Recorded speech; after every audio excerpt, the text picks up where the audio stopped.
Guys, hindi tayo sa kabilang side naman to. Pakita ko lang sa inyo para at least updated kayo. No? Guys, ito yung yung kanina, galing tayo doon sa kabila, yung sa kabilang side. Doon sa may Three Sister, no? Makikita niyo doon sa may ayan. Doon tayo. Ito ko. Yeah! Ako, malapit eh. Kasi naka-double camera tayo kaya hindi siya. So, ito. Ayan. So, yun yung kabilang side. So, makikita nyo dyan guys, mga Repa Pigs, mga brother, mga sister, no? Mga kababayan natin. No? So, ito yung yun, dun tayo galing kanina, layo. Tinawid natin yung kabilang bundok. So, sumakay tayo dyan sa cable na yun, cable car na yun, para makatawid dito.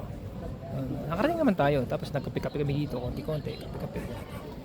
Iniikot ko lang kayo para makita nyo yung yung nature, no. Kasama to sa ating adventure na gamit natin yung ating sasakyan na si Toyota Hilux, yung ginagamit nating 4x4 na para sa adventure dito sa Australia. So, punta tayo ngayon dito. Yun, nakikita nyo. Ito yung lugar yan. Nakikita nyo.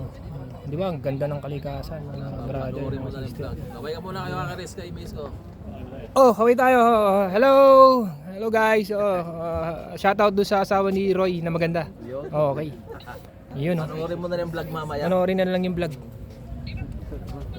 Oo, sinubscribe mo naman, di ba? Kita mga guys, panikot na kayo, no? Naikot nyo na yung lugar.